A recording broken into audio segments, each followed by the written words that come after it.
नमस्कार प्यारे विद्यार्थियों, कैसे हैं आप लोग। उम्मीद है अच्छे होंगे और अपने काम को बेहतर और सही तरीके से कर रहे होंगे। तो फ्रेंड्स, सबसे पहले स्वागत है आपका अपने चैनल न्यू इंडिया नव भारत निर्माण में। और जैसा कि आप हेडिंग को देख के समझ गए होंगे, एक छोटे से अंतराल के बाद में आज हम फिर से आपके लिए जो है आर्ट एंड कल्चर, कला एवं संस्कृति की एक नई लेक्चर लेके आए हैं। तो राजस्थान की प्रमुख भाषा और बोलियाँ, इनका हम आज अध्ययन करेंगे, जैसा कि आप समझ गए होंगे इसमें देख करके। तो फ्रेंड्स, होगा ऐसे कि हमने इस लेक्चर को बिल्कुल इस तरह से बनाया है कि आपके सारे प्री ऑब्जेक्टिव एग्ज़ाम हैं, जो वनडे नेचर के एग्ज़ाम हैं, जैसे कि अभी आपका पटवार है, ग्रुप डी है, या राजस्थान पुलिस कांस्टेबल है।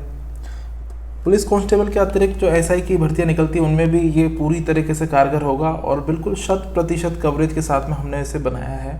और बहुत सारे सोर्स को, जो भी महत्वपूर्ण सोर्स हैं, उनको लेके हमने सारे नोट्स और कंटेंट को डिज़ाइन किया है। साथ ही में आरएस मेंस की अगर मैं बात करूँ तो जो 2 और 5 नंबर की नेचर के मेंस के क्वेश्चन आते हैं, उनके लिए भी ये पूर्ण रूप से मोर देन सफिशिएंट है, पर्याप्त है। इस तरह से हमने इसे डिज़ाइन किया है। तो आपको बिल्कुल भी कोई भी मन में दुविधा रखने की ज़रूरत नहीं है। तो मैं आपको बता देता हूँ, एक ओवरऑल व्यू दे देता हूँ कि किस तरह से जो है ये लेक्चर रहने वाला है। फ्रेंड्स, सबसे पहले हम सामान्य परिचय देखेंगे राजस्थानी बोली एवं भाषाओं का। उसके बाद में मारवाड़ी भाषा, जो क्योंकि राजस्थानी भाषा का जो उद्गम है और जिस रूप में विश्व में जाना जाता है राजस्थानी भाषा को, तो उसमें मारवाड़ी भाषा की बड़ी वो है महत्वता है, क्योंकि वो पश्चिमी राजस्थान मरुभाषा के रूप में जानी जाती है। तो मारवाड़ी भाषा के साक्ष्य, जो ऐतिहासिक साक्ष्य हैं, वो किस तरह से हैं, उनका हम अवलोकन करेंगे। उसके बाद में राजस्थानी भाषा का जो वंश वृक्ष है, किस तरह से प्रस्फुटित हुआ है, उसको भी देखेंगे। राजस्थानी भाषा का विकास किस तरह से हुआ है, जो चरण है, किन किन चरणों से होकर गुजरा है। साथ ही में राजस्थानी भाषा का वर्गीकरण किस तरह से है। और यहाँ पर कुछ विद्वान हैं, जॉर्ज गेटसन, एलपी टेसीटोरी, जो बहुत ही ज़्यादा, सबसे ज़्यादा अगर राजस्थानी भाषा के लिए अगर आज हम जितना भी देख रहे हैं तो सब इन्हीं की देन है। और कुछ अन्य विद्वान हैं, और इन सब को देखेंगे। और उसके बाद में जितनी भी भाषाएं हैं और उनकी उपबोलियां हैं, उनको भी अध्ययन में लाएंगे।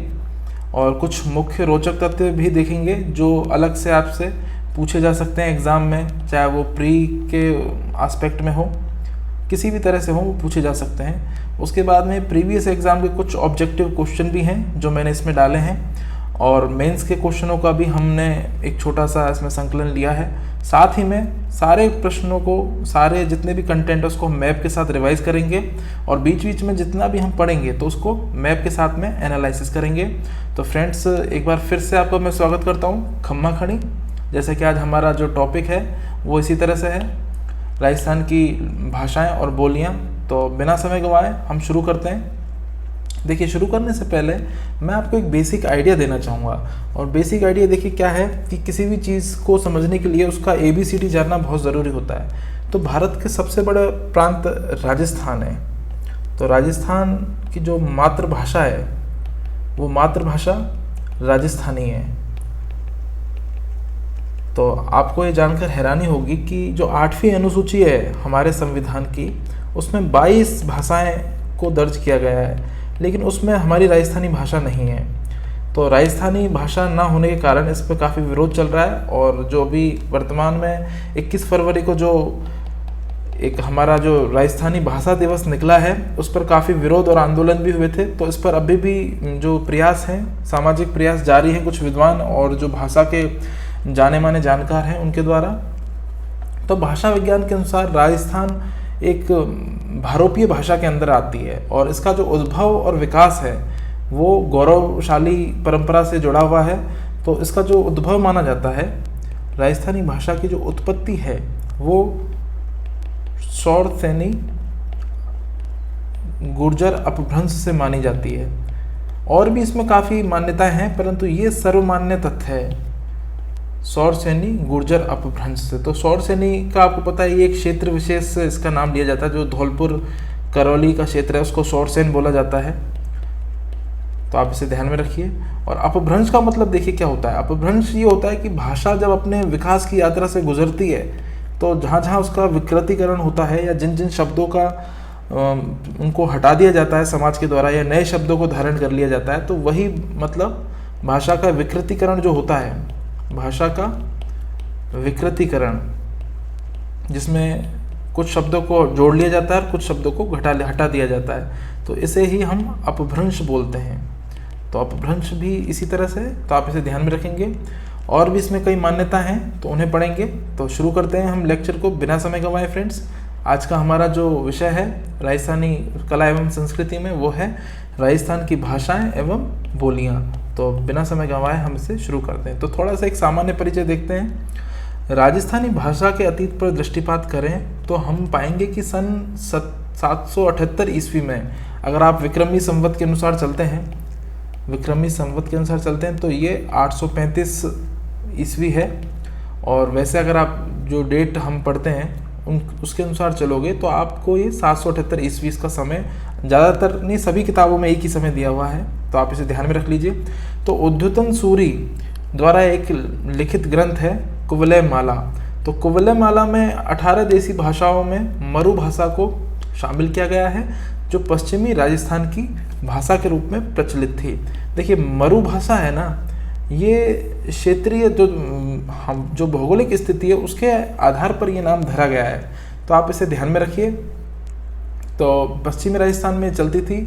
और जो कवि कुशल लाभ हैं, मैं आपको एक और छोटा सा इसमें बताता हूँ। कवि कुशल लाभ, तो कवि कुशल लाभ का एक ग्रंथ था, उसका नाम है पिंगल शिरोमणि। तो पिंगल शिरोमणि में भी इस तरह की जो मरु भाषा है उसका दृष्टांत हम देखने को मिलता है। साथ ही में आईने अकबरी में जो अकबरनामा है, जो अकबर के बारे में जीवन चरित्र का वर्णन है, उसमें भी इसी मरु भाषा यानी मारवाड़ी भाषा का देखने को मिलता है। तो बेसिकली क्या है कि ये मारवाड़ी भाषा को डिनोट करती है, जो मरु भाषा है। तो मारवाड़ी भाषा के बारे में सबसे पहले जानना बहुत ज़्यादा ज़रूरी है। तो आइए सबसे पहले मारवाड़ी भाषा के जो ऐतिहासिक साक्ष्य हैं उनके बारे में एक छोटा सा हम आइडिया ले लेते हैं। अबुल फजल ने आईने अकबरी में मारवाड़ी भाषा शब्द का बारंबार प्रयोग किया है। तो मतलब मारवाड़ी भाषा प्रचलन में थी और ये राजस्थान की मरु भाषा में जानी जाती है, तो इसे आप ध्यान में रखेंगे। और मारवाड़ी भाषा है वो पश्चिमी राजस्थान की भाषा है। अगर आप जैसे कि हमारा जो राजस्थान का मैप है, अगर आप उसे देखें तो इस तरह से होगा। तो जो पश्चिमी राजस्थान है वहाँ पर लगभग 40 से 50% जो क्षेत्रफल है उसमें ये बोली जाती है मारवाड़ी भाषा। चलते हैं आगे। कुवलय माला में भी मरु भाषा का संदर्भ मारवाड़ी ही है। तो फ्रेंड्स कोवलय माला उद्योतन सूरी द्वारा लिखा गया है। उद्योतन सूरी इसके कवि हैं। कोवलय माला एक ग्रंथ है। तत्कालीन राजनीतिक और आर्थिक और सांस्कृतिक व्यवस्था का इसमें अच्छा खासा वर्णन मिलता है। साथ ही में डिंगल साहित्य में पश्चिमी क्षेत्रों में मारवाड़ी भाषा का साक्ष्य प्राप्त हुआ है। तो डिंगल साहित्य, पिंगल साहित्य, ये दो साहित्यिक शैलियाँ हैं। एक पिंगल भी है, पिंगल पूर्वी राजस्थान में है और डिंगल पश्चिमी राजस्थान में है। तो ये क्या हैं? ये सब साहित्यिक शैलियाँ हैं जिनके बारे में हम आगे बड़े विस्तार से पढ़ेंगे। इसके अतिरिक्त मैं आपको कुछ और बताना चाहूँ तो भारत के राजस्थान और मालवा क्षेत्र और पाकिस्तान के कुछ क्षेत्रों में करोड़ों लोगों के द्वारा ये बोली जाती है। तो ये जो चीज़ हैं ये एग्ज़ाम में फ्रेंड्स पूछी जा सकती है और मुझे पक्की जो एक बोलते हैं कि एक पूरे उम्मीद है कि ये 5 नंबर में 5 मार्क्स के RS के मेंस में भी इसे पूछा जा सकता है। तो प्लीज़ आप इसे इसी तरह से क्वेश्चन फॉर्मेट में लिख लें कि मारवाड़ी भाषा के ऐतिहासिक साक्ष्य प्रस्तुत कीजिए। तो आपको इसमें इन सारे जितने भी मैंने आपको ये नोट्स बताया है इसे टू द पॉइंट है, इसे आप आराम से पढ़ सकते हैं और याद रख सकते हैं। चलते हैं आगे।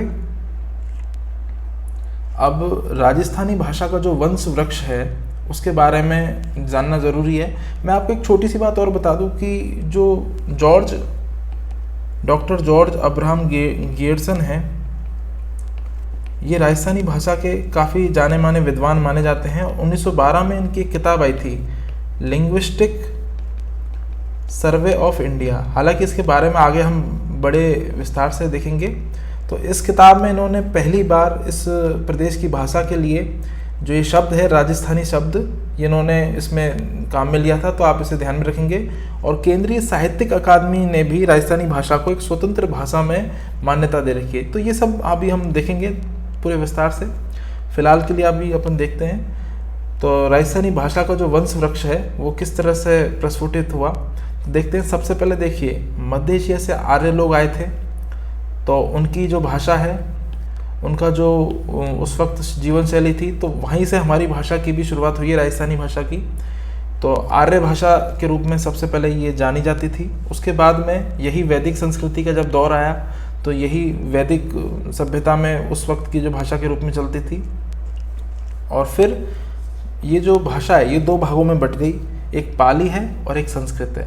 अब आप सोचेंगे कि ये दो भाषा फिर से इनकी पुनरावृत्ति क्यों हुई है। तो फ्रेंड्स, पुनरावृत्ति होने से जो तात्पर्य है वो ये है कि भाषाओं के संदर्भ अलग अलग समय में अलग अलग तरह से यूज़ लिए जाते हैं। जैसे कि अगर मदिरा कहीं बोला जा रहा है तो जाहिर सी बात है उसे संस्कृत में सोमरस कहेंगे।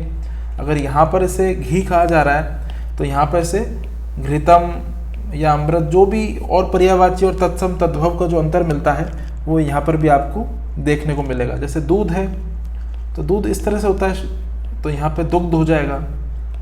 दही को दधी बोला जाएगा, यहाँ पर दही बोला जाएगा, तो यहाँ पर दधी बोला जाएगा। तो ये जो शब्दों का एक वो मिलता है, जैसे खून और रक्त होता है, तो हम आम बोलचाल में खून लिखते हैं, बोलने की बात आती है जब हम खून बोलते हैं, लेकिन जब लिखने की बात आती है तो हम रक्त के रूप में उसको संबोधित करते हैं लिखने में, और बोलने में हम खून बोलते हैं। तो छोटी मोटी कुछ बातें हैं, इन्हें आप ध्यान में रखिए। आगे जब पाली भाषा आगे जाके बढ़ती है तो ये किस तरह से बढ़ती है, ये शौर श्रेणी में बढ़ती है और मागधी प्राकृत में बढ़ती है, तो इसे आप ध्यान में रखिए। और एक महाराष्ट्रीय प्राकृत है जो राजस्थान में, जिसका सबसे ज़्यादा कुछ ऐसा बोलबाला है नहीं है, लेकिन इसे कुछ विद्वान बताते हैं। पाली भाषा के जो 3 रूप हैं यहाँ पर 1, 2 एंड 3। और आगे जाएं तो ये जो शौर श्रेणी प्राकृत भाषा है ये 2 भाषाओं में बढ़ती है, एक गुर्जरी अपभ्रंश और एक नागर अपभ्रंश। जो सबसे ज़्यादा प्रचलित मत है वो यही है, और हमारी राजस्थानी भाषा इसी से ही निकली है, जिसमें 2 रूप निकल के आते हैं, एक हिंदी और एक राजस्थानी। तो सबसे ज़्यादा इम्पोर्टेंट हमारा गुर्जरी अपभ्रंश ही है, और इसी से ही जो सर्वमान्य मत है वो यही है। तो राजस्थानी भाषा का विकास अपभ्रंश से हुआ है। अपभ्रंश देखिए क्या होता है, जैसे ये मैं आपको बता चुका हूँ। अपभ्रंश भाषा जब अपनी यात्रा से गुजरती है, सैकड़ों सालों में और दशकों में जब भाषा अपनी यात्रा से गुजरती है, तो भाषा में कुछ शब्द जुड़ते हैं और कुछ शब्द हटा लिए जाते हैं। तो जो ये विकास की यात्रा होती है, इसी में भाषा का विकृतीकरण हो जाता है, तो उसे ही अपभ्रंश कह दिया जाता है। अतः 10वीं सदी तक तो इस पर अपभ्रंश भाषा का ही प्रभाव ज़्यादा रहा। 13वीं सदी तक आते आते प्राचीन पश्चिमी राजस्थान ने अपभ्रंश से अंतिम रूप में संबंध विच्छेद कर लिया। और एक टाइम ऐसा आता है जब भाषा अपने स्टैंडर्ड यानी मानक रूप में स्थापित हो जाती है, तो उसे ही फिर हम भाषा का एक दर्जा दे देते हैं कि चलो इस क्षेत्र की ये भाषा है। चलते हैं आगे। 17वीं सदी के अंत तक आते आते राजस्थानी पूर्णतः एक स्वतंत्र भाषा का रूप ले चुकी थी, और राजस्थानी के विकास को निम्न चरणों में हमने स्पष्ट किया है। तो देखिए, राजस्थानी भाषा जाहिर सी बात है सबसे ज़्यादा प्रभाव गुजराती शैली का ही दिखेगा, क्योंकि एक माँ की जो 2 संतान हैं उसी की तरह ही राजस्थानी और गुजराती भाषा हैं। क्षेत्रीय कुछ जो जुड़ाव है वो भी है, जैसा कि आप जानते हैं जालौर, सिरोही, बाड़मेर का क्षेत्र गुजरात से बहुत अच्छे से जुड़ा हुआ है। तो 16वीं सदी के बाद में राजस्थानी भाषा का विकास एक स्वतंत्र भाषा के रूप में हुआ था, तो वर्तमान में जो स्वतंत्र रूप धारण कर चुकी है। अब मैं आपको कुछ इसका वर्गीकरण बताता हूँ, उसे आप इस तरह से देखिए कि इसकी जो विकास की यात्रा रही है 11 से 13वीं सदी तक, ये जो भाषा है ये गुर्जरी अपभ्रंश जैन साहित्य के रूप में ज़्यादा प्रचलित थी, और इस समय का जो साहित्य है, जो भी लेखन शैली है, वो जैन साहित्य के रूप में ज़्यादा मिला है। तो ये गुर्जरी अपभ्रंश है जो उसका पहला चरण माना जाता है 11वीं से 13वीं सदी तक।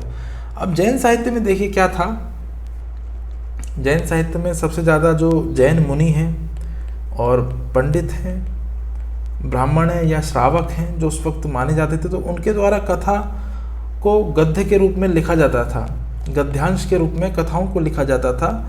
तो वो धार्मिक और जितनी भी नीतिपरक साहित्य होता था वो सब जैन साहित्य कहलाया। और जो ब्रजसेन सूरी द्वारा लिखा गया ग्रंथ है, सबसे पहला ग्रंथ है राजस्थान का, भारतेश्वर बाहुबली। वज्रसेन सूरी ने लिखा है ग्रंथ भारतेश्वर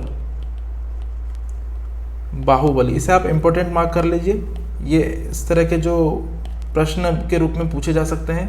पहला जो रचना है राजस्थान की वो भारतेश्वर बाहुबली है, वज्रसेन सूरी द्वारा लिखित। तो इसे आप ध्यान में रखेंगे, ये एग्जाम में भी पूछा जा सकता है। तो इस तरह से है ये। अगला जो दौर आता है वो है प्राचीन राजस्थानी भाषा, यानी इसमें चारण साहित्य का ज़्यादा वो था और इसका जो समय है वो 13वीं सदी से 16वीं सदी तक माना जाता है। और उसके बाद में मध्य राजस्थानी है जो 16वीं सदी से 18वीं सदी तक थी।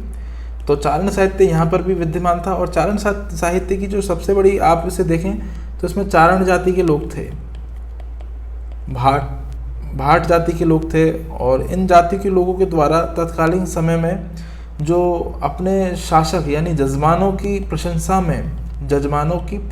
में जो प्रमुख इन्होंने ग्रंथ लिखे थे उसी को ही यहाँ पर मान्यता मिली थी मध्य राजस्थानी में चारण साहित्य के रूप में।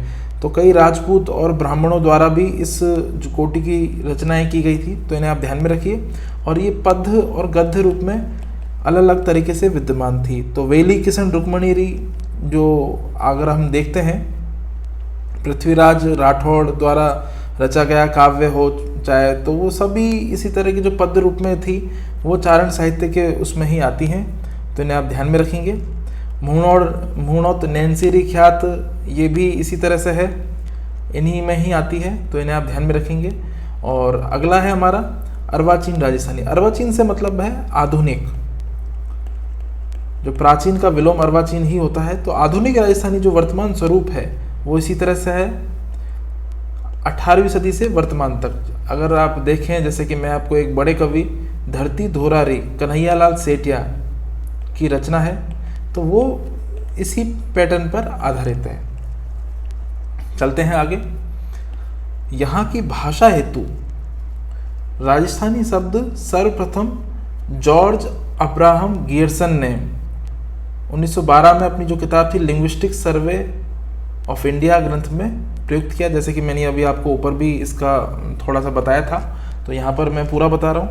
तो जॉर्ज अब्राहम गियर्सन 1912 में इनकी किताब आई थी, तो उसमें इन्होंने इस शब्द राजस्थानी शब्द प्रयोग में किया था। तो ये ऑब्जेक्टिव प्रश्न में बन सकता है कि राजस्थानी शब्द साहित्य और भाषा के संदर्भ में सबसे पहले किस विद्वान ने प्रयुक्त किया था। तो आपको ये ध्यान रखना है कि ये है जॉर्ज अब्राहम गियर्सन। तो ये डॉक्टरेट थे और काफ़ी बड़े विद्वान माने जाते हैं तत्कालिक समय के, जो इस प्रदेश में प्रचलित विभिन्न भाषाओं का सामूहिक नाम था। तो मारवाड़ी, मेवाड़ी, डूडाड़ी, मेवाती, हाड़ौती आदि सब इन्हीं की विभिन्न बोलियां हैं।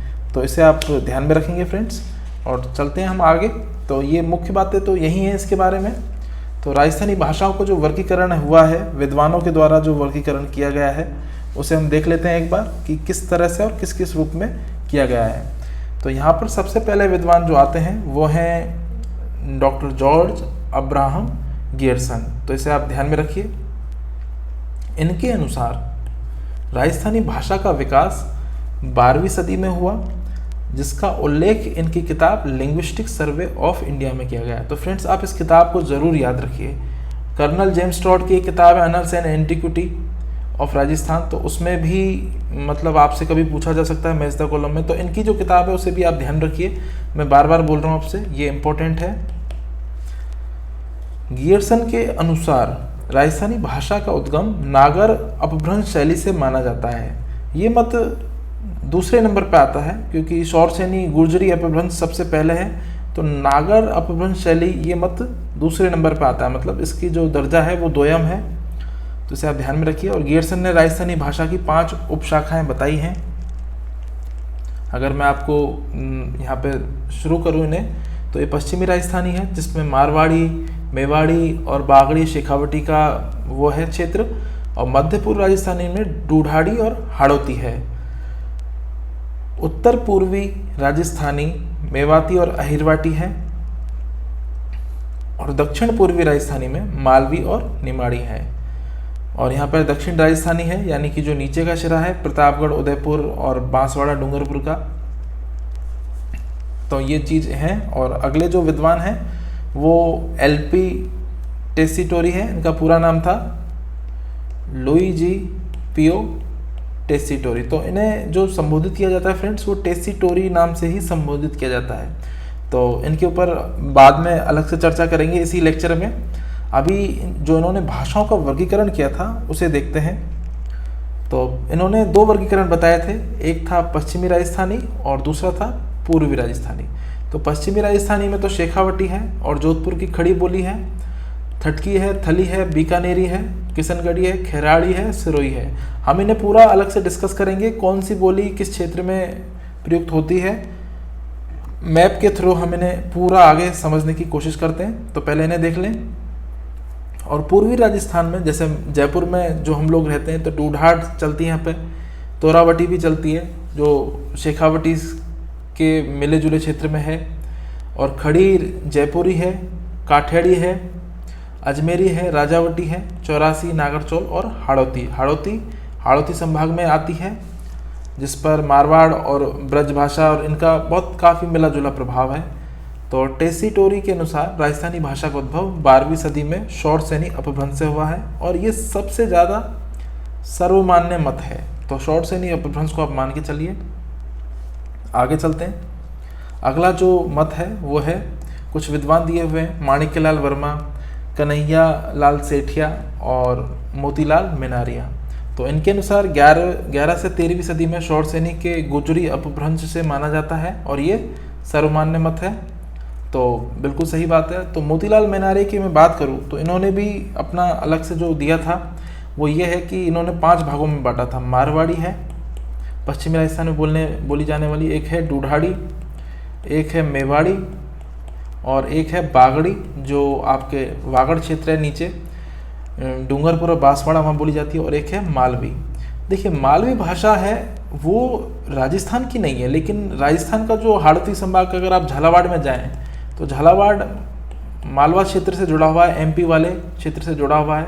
तो जो भौगोलिक समानता के कारण, क्षेत्रीय भिन्नता के कारण और लोगों की कुछ जो तौर तरीके, रहन सहन के कारण वहाँ पर मालवी बोली का प्रभाव दिखाई देता है।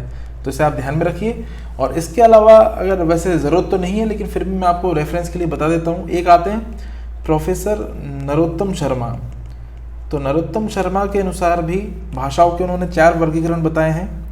तो वो 4 वर्गीकरण इस तरह से हैं कि एक तो आपका पूर्वी राजस्थानी है, और एक आपका पश्चिमी राजस्थानी है, एक आपका उत्तरी राजस्थानी है, और इसी तरह से एक दक्षिणी राजस्थानी है।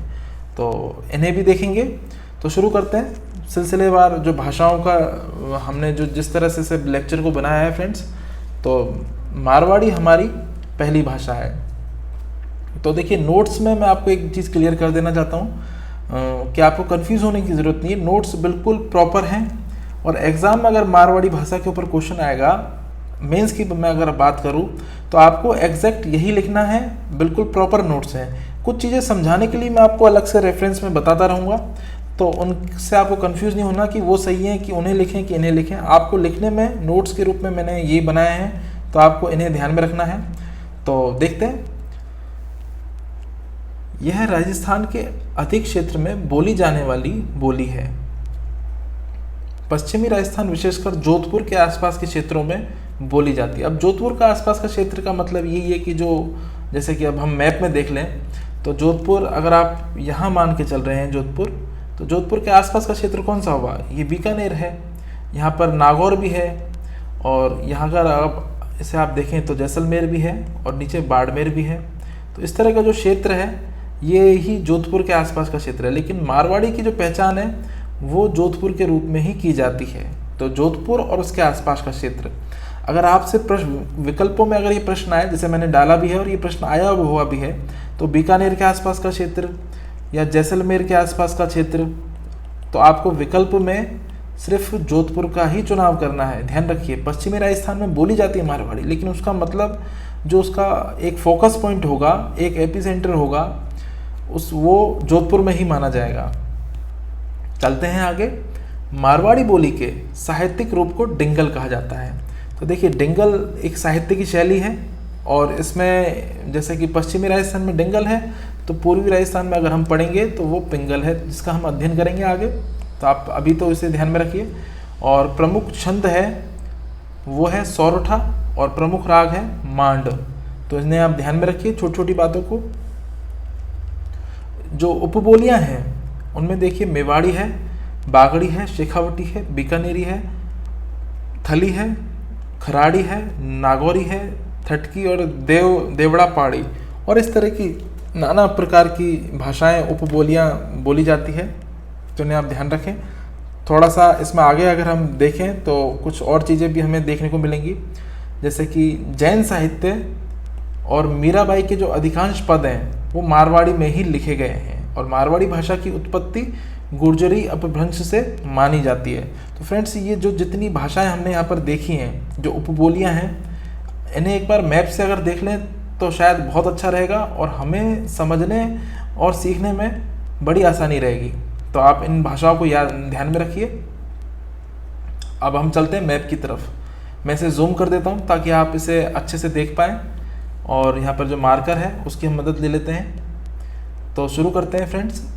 देखिए, एक भाषा है और एक क्षेत्र है। तो ये पश्चिमी राजस्थान का क्षेत्र है। हमने आपको बताया जोधपुर में मारवाड़ी बोली जाती है, तो आपका ये जोधपुर हो गया। और इसके साथ में एक थटी भाषा भी है, जैसे कि अगर आप यहाँ पर जाके देखें, जिसे थटकी बोला है तो इसे थटी भी बोला जाता है, और थटकी एक ही है। तो थटकी भाषा का जो प्रयोग है वो पश्चिमी राजस्थान के किस क्षेत्र में किस तरह से होता है, तो मैं आपको बताना चाहूँगा कि ये बीकानेर है,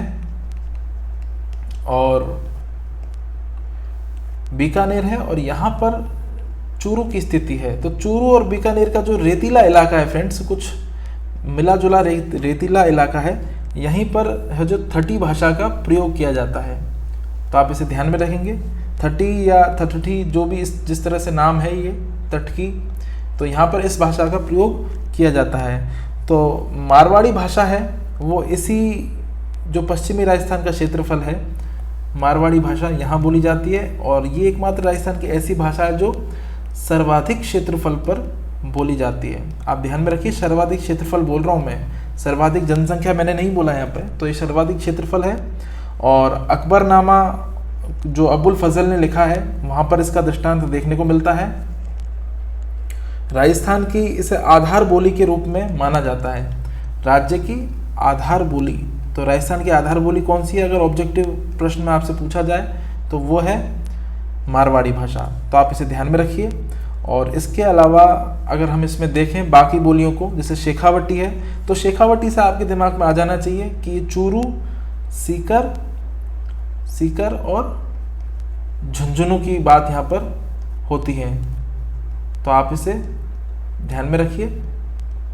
तो यहीं पर ये जो मिला जुला क्षेत्र है, यहाँ पर शेखावटी भाषा बोली जाती है। और साथ ही में जो कुछ अन्य भाषाएं हैं, जैसे तोरावटी है, तो जो सीकर है जहाँ पर कांतली नदी बहती है, तो इसी क्षेत्र में कांतली, तो यहाँ पर तोरावटी भाषा है। सीकर के जो कांतली नदी के क्षेत्र में जहाँ पर बहती है, तो यहाँ पर तोरावटी भाषा बोली जाती है। तो तोरावटी भाषा का एक इतिहास भी है। यहाँ पर जो तंवर जाति के राजपूत होते थे, कौन सी जाति के, तंवर जाति के राजपूत होते थे, तो उनके द्वारा जो भाषा अपने क्षेत्र में बोली गई तो उसको तोरावटी क्षेत्र बोल दिया गया, और उस भाषा को तोरावटी बोली बोल दिया गया, क्योंकि भाषा से ही बोलियां निकलती हैं। तो इस तरह से आप इसे ध्यान में रखिए। और जो थटी भाषा है, मैं आपको फिर से बताना चाहूँगा, ये थटी भाषा जो यहाँ पर मैंने आपको बताया है, ये बीकानेर और चूरू के जो रेतीला इलाका है, बीकानेर चूरू का, वहाँ पर ये थटी भाषा बोली जाती है। थटी या थटकी एक ही शब्द है, ध्यान रखिए। और अन्य भाषाओं को अगर हम देखें तो देखिए, यहाँ पर देवड़ा पहाड़ी है, नागौरी है, नागौरी नागौर में बोली जाती है, जो हमारे यहाँ पर है नागौर, तो यहाँ पर नागौरी बोली जाती है। और आप अगर और भाषा को देखें, बीकानेर है, ये बीकानेर में बोली जाती है। तो इस तरह से भाषाओं का जो क्षेत्र है वो इस तरह से फैला हुआ है। और आप इसे मैप के थ्रू याद करेंगे तो आपको पढ़ने में बहुत ज़्यादा आसानी होगी। तो इस तरह से आप चलते हैं आगे। अगला है मेवाड़ी भाषा। फ्रेंड्स, मारवाड़ी भाषा के बारे में कुछ और छोटी छोटी बातें हैं जो मैं आपको पहले भी बता चुका हूँ। जो मारवाड़ी भाषा के मैंने ऐतिहासिक स्रोत बताए थे आपको, ऐतिहासिक स्रोत बताए थे, आप उन्हें भी इसमें शामिल कर सकते हैं। अगर प्रश्न की जो डिमांड है वो ज़्यादा है तो आप उन्हें यहाँ पर आराम से लिख सकते हैं, क्योंकि मारवाड़ी भाषा सबसे ज़्यादा समृद्ध और महत्वपूर्ण भाषा है। तो राजस्थान का जो भाषा के संदर्भ में वजूद है वो मारवाड़ी भाषा से ही बनता है। तो विश्व में जो माना जाता है इसे 8वीं सदी से इसकी बहुत पुरानी एक वो रही है संस्कृति। तो ये मरु भाषा के नाम से जानी जाती है, और जो द्वितीय सूरी का कौवलयमाला है वहाँ पर भी इसका दृष्टांत आ चुका है। तो इन्हें आप ध्यान में रखिए। अब हम चलते हैं आगे। जो हमारी मेवाड़ी भाषा है, मेवाड़ी भाषा जैसे कि नाम से आप जान सकते हैं कि ये जो दक्षिणी राजस्थान का हिस्सा है, मेवाड़ी कौन सा, उदयपुर और प्रतापगढ़ है, या आपका बांसवाड़ा है, और एक डूंगरपुर है। तो इस क्षेत्र में मेवाड़ी भाषा बोली जाती है। और भाषाओं में देखिए अंतर बहुत कम होता है। जैसे मारवाड़ी में आप जल को जड़ बोल दोगे, इस तरह से होगा ये जड़, और पानी को पानी बोल दोगे। तो ये इस तरह से वहाँ पे भाषाओं का विकृतीकरण हो जाता है थोड़ा थोड़ा। और मेवाड़ में मुँह और नी की जो प्रधानता है वो ज़्यादा होती है। मुँह कोनी जाऊनी इस तरह से जो बोला जाता है वो इस क्षेत्र की संस्कृति की विशेषता है।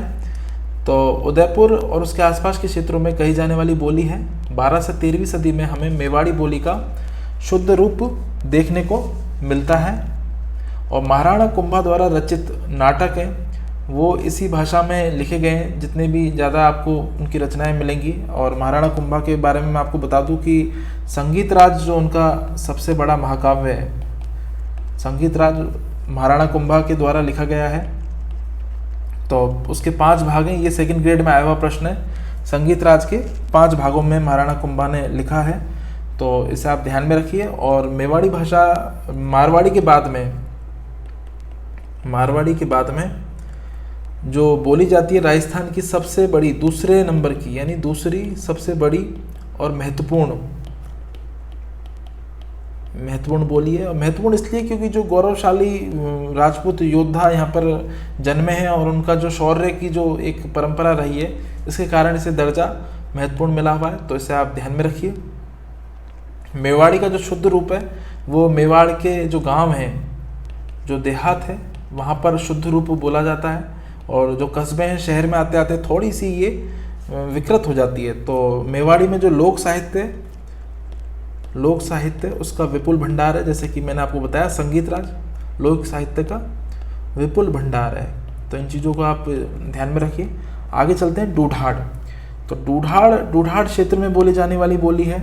इसे आप इस तरह से समझिए कि जयपुर का जो क्षेत्र है वहाँ पर ये बोली बोली जाती है। तो पहले मैं आपको इसका एक सामान्य परिचय दे दूँ। डूढाड़ बोली का जन्म, जो अन्य नाम है वो झाड़शाही भी है, और इसे जयपुरी बोली भी कहा जाता है। तो झाड़शाही देखिए सिक्के भी मिले हैं जयपुर में, डूढाड़ क्षेत्र में।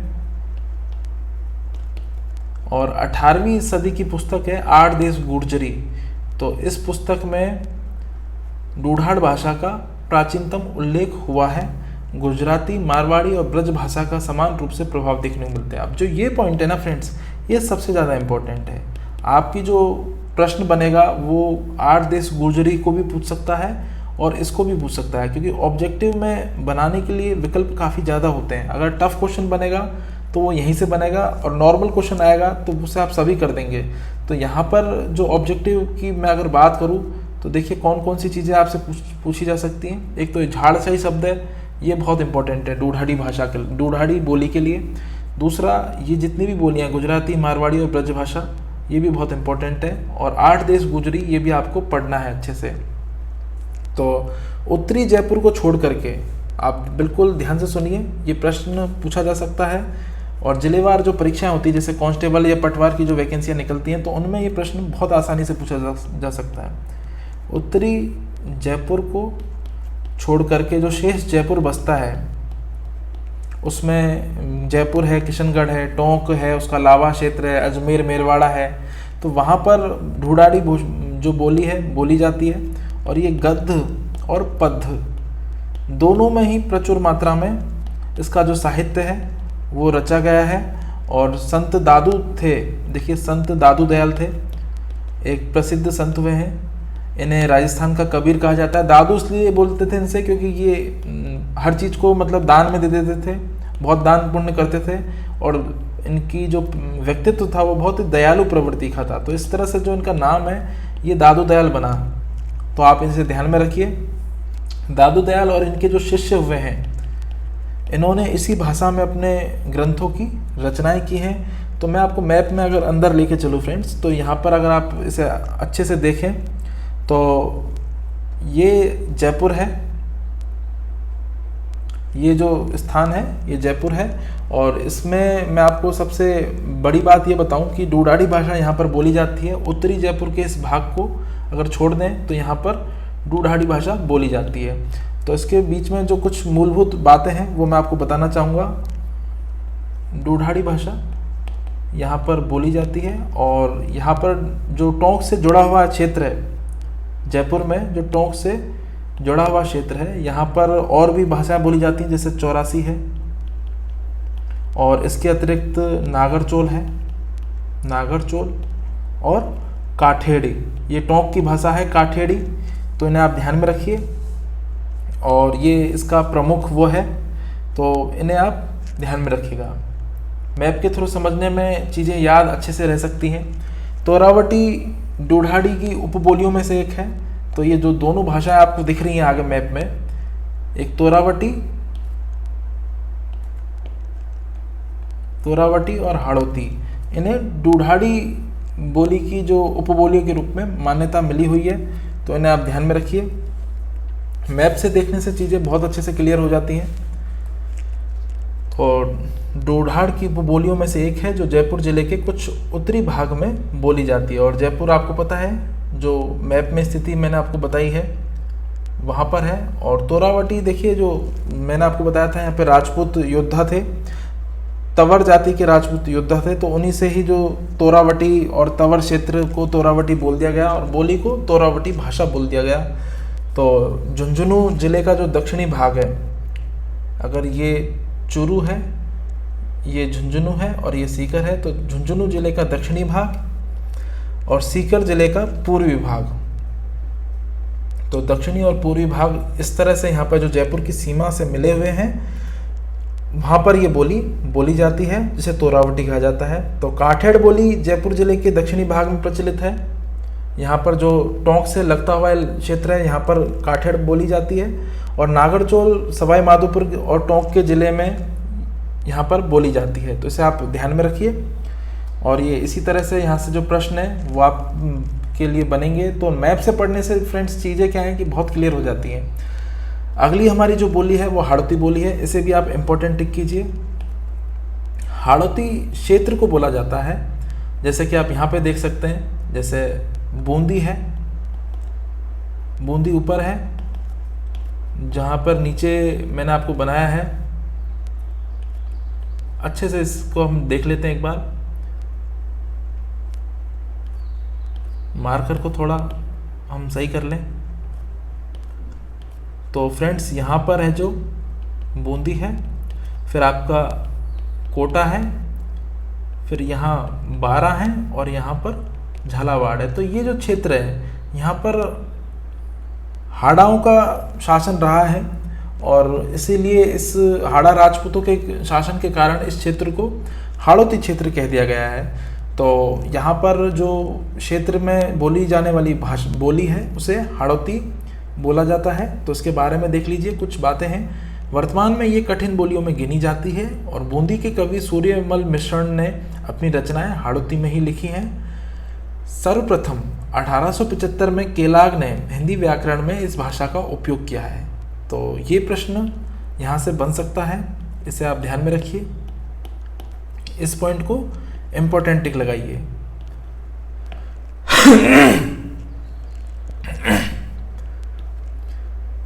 जॉर्ज गियर्सन ने भी अपने ग्रंथ में हाड़ौती बोली का पूर्ण स्थान दिया है। तो हाड़ौती ढूढ़ाड़ की उपबोली में मानी जाती है, परंतु इसका जो प्रभाव है वो आपको हाड़ौती क्षेत्र में पूर्ण रूप से देखने को मिलेगा। जॉर्ज अब्राहम गियर्सन ने भी जो उनकी लिंग्विस्टिक सर्वे ऑफ इंडिया में इस चीज़ को बताया है। और फ्रेंड्स, जो कोटा, बूंदी, बारा, झालावाड़ का क्षेत्रफल है, कोटा, बूंदी, बारा और झालावाड़। तो झालावाड़ में मालवी बोली भी बोली जाती है, क्योंकि ये जो क्षेत्र है ये मालवा से मिला हुआ है, यानी एमपी से मिला हुआ है। तो आप इसे ध्यान में रखेंगे कि हाड़ौती बोली का जो प्रभुत्व है वो इन 4 जिलों में प्रमुख रूप से पाया जाता है। तो ऐतिहासिक साक्ष्य भी आपके सामने यहाँ पर हैं, जॉर्ज गियर्सन है और केलाग है, तो आप इन्हें ध्यान में रखेंगे। इसके अतिरिक्त हाड़ौती जो वर्तमान में, जैसे कि कोटा, बूंदी की जो नैनवा तहसील है वहाँ पर नहीं बोली जाती, बारा के जो किशनगढ़ और साबाद तहसील है वहाँ पर नहीं बोली जाती, लेकिन 90% क्षेत्रफल में बोली जाती है। तो चलते हैं आगे। अगला है बागड़ी बोली। तो देखिए, बागड़ी बोली के बारे में जो प्रमुख बातें हैं उन्हें देख लेते हैं एक बार। यह भाषा दक्षिणी राजस्थान व मालवा की पहाड़ियों तक बोली जाती है। जॉर्ज गियर्सन ने इसे भीली बोली बताया है। संत मावजी ने अपने उपदेश इसी बोली में दिए हैं। तो बागड़ी बोली के बारे में देखिए, अगर आप मैप में जाके देखें तो ये उदयपुर है, ये प्रतापगढ़ है, ये डूंगरपुर है और ये बांसवाड़ा है। तो इस क्षेत्र में अगर आप देखें तो मालवा की जो पहाड़ियाँ, यानी कि जो क्षेत्र एमपी से जुड़ा हुआ है, वहाँ पर बागड़ी बोली बोली जाती थी। चलते हैं आगे। अगली भाषा है हमारी मेवाती बोली। मारवाड़ी और ढूढ़ाड़ हाड़ौती के बाद में आप इसे इम्पोर्टेंट लगाइए मेवाती को, प्रश्न इसमें से बहुत पूछे जाते हैं। तो मेवाती बोली में क्या है, ये अलवर भरतपुर में मेव जाति के लोगों द्वारा बोले जाने के कारण मेवाती बनी। देखिए, मेव जाति के लोग धर्म से, जाति से मुसलमान हैं, परंतु जो उनके रीति रिवाज और रहन सहन है, रीति रिवाज और जो रहन सहन है वो हिंदू धर्म के ही हैं। और ये हिंदू धर्म के देवी देवताओं को भी पूरी तरीके से मानते हैं, जैसे हिंदू मानते हैं। तो आप इस बात को ध्यान में रखिए। और अलवर और भरतपुर का जो क्षेत्र है वही मेवात कहलाता है, अलवर और भरतपुर। तो अलवर ज़्यादा है और भरतपुर भी इसमें पूर्ण तरह से शामिल है। तो देखिए, लालदासी और चरणदासी संप्रदायों का साहित्य मेवाती भाषा में ही रचा गया। चरणदास की जो शिष्याएं दयाबाई और सहजोबाई थी, उनकी रचनाएं भी इसी बोली में हैं। स्थान भेद के आधार पर मेवाती बोली के कई रूप देखने को मिलते हैं, जैसे खड़ी मेवाती, राठी मेवाती, कठेर मेवाती, भयाना मेवाती और बिघोत मेव ब्राह्मण मेवाती, इस तरह से। तो ये अलग अलग जाति और क्षेत्रीय भिन्नता के आधार पर इनको जो है बांटा गया है। तो फ्रेंड्स, इस तरह से है। और यहाँ पर अगर आप मैप में देखें, जो पूर्वी राजस्थान का क्षेत्रफल है, भरतपुर और अलवर, जो आप ये क्षेत्र देखते हैं, यहाँ पर मेवाती बोली बोली जाती है, भरतपुर और अलवर क्षेत्र में। तो आप इसे ध्यान में रखेंगे। और यहाँ पर अगर आप कभी गए हों या जो लोग यहाँ से जुड़े हुए हैं वो लोग जानते हैं, अलवर और भरतपुर ये इस तरह से है। थोड़ा आप इसे जूम करके देखेंगे अच्छे से तो आपको इसी तरह से इनकी स्थिति दिखाई देगी। यहाँ पर अलवर है और यहाँ पर भरतपुर है। तो हमारे काफ़ी मित्र इन क्षेत्रों से जुड़े हुए हैं, तो मेवाती बोली बोलते हैं। और मेवाती बोली की देखिए, मैं आपको अगर पूर्ण स्पष्ट रूप से बताऊं तो जो ब्रज भाषा चलती है, ब्रज भाषा मथुरा में चलती है, उसी का ही एक विकृत रूप है जो करौली, दौसा और पूर्वी राजस्थान में बोली जाती है। तो ये जो विकृत रूप है यही मेवाती भाषा को संबोधित करता है। तो मैं आपको बता दूं कि अलवर में अगर क्षेत्र विशेष की बात की जाए तो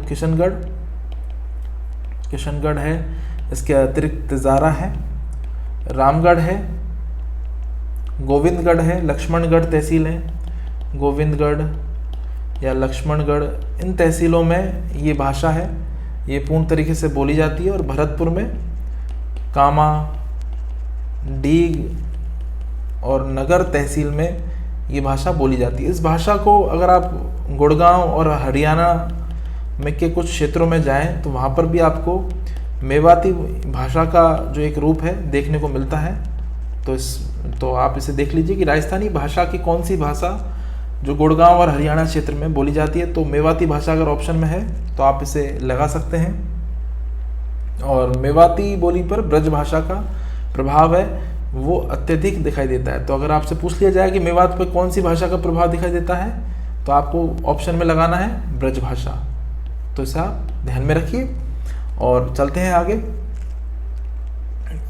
अगला है अहिरवाटी यानी राठी, इसका जो बोला जाता है। ये अभीर जाति के जो हरियाणवी और मेवाती के बीच में बोली जाने वाली बोली है। अलवर में बहरोड और मुंडावर तहसील में भी बोली जाती है। जयपुर में ये कोटपुतली तहसील के जो उत्तरी भाग है वहाँ पर भी बोली जाती है और दक्षिणी दिल्ली में भी बोली जाती है। हरियाणा के गुड़गांव, महेंद्रगढ़ और नारनौल, रोहतक में भी ये बोली जाती है। अभीर जाति के क्षेत्र की बोली होने के कारण इसे हीरवाटी या हीरवाल भी कहा जाता है। इस बोली को राठ कहा जाता है, इसलिए इसे राठी भी कहते हैं। तो जोधराज का जो हमीर रासो महाकाव्य है, जोधराज कवि का हमीर रासो जो एक महाकाव्य है उसमें भी इसी बोली का प्रयोग किया गया है। एक शंकर राव का मैं आपको बताऊं, शंकर राव का इस तरह के जो प्रश्न मैच द कॉलम में आरएस पूछ लेता है। भीम विलास काव्य है वो भी इसी बोली में लिखा गया है। और अली बख्शी ख्याल जो होते हैं लोकनाट्य, अली बख्शी ख्याल, तो फ्रेंड्स वो भी इसी बोली में होते हैं। तो आप इन्हें ध्यान में रखिए। चलते हैं आगे। अगला है मालवा बोली।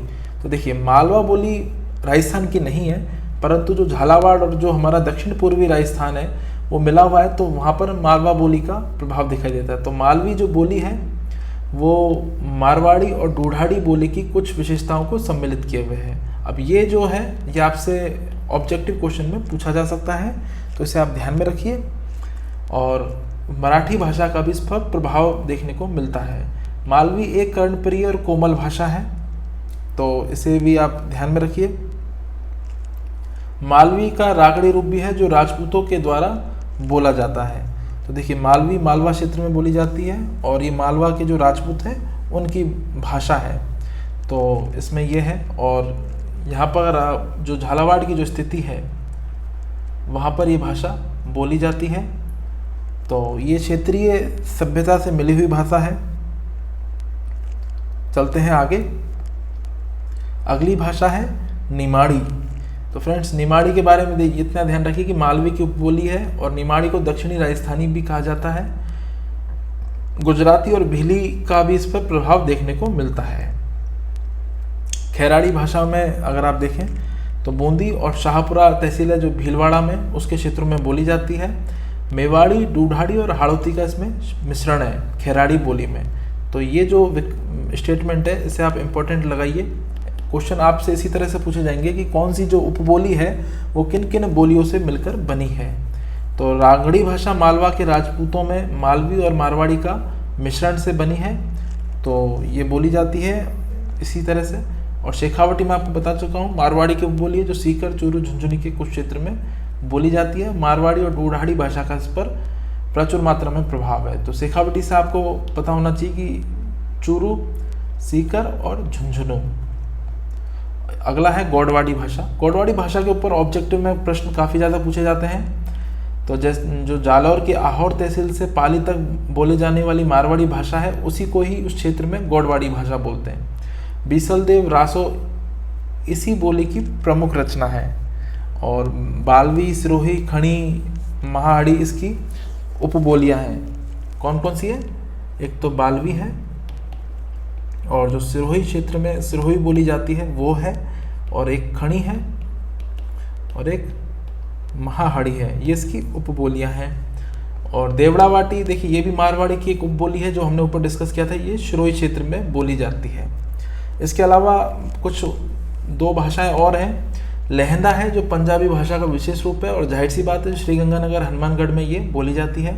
और सबसे मीठी और प्यारी भाषा ब्रजभाषा मथुरा की प्रमुख बोली है। भगवान कृष्ण की जो जन्मभूमि है, कर्मभूमि है, वहाँ पर इस भाषा का जो है बोलचाल देखने को मिलता है। और फ्रेंड्स इसके अतिरिक्त इसका जो विकृत रूप मेवाती बोला जाता है, भरतपुर और अलवर में बोला जाता है।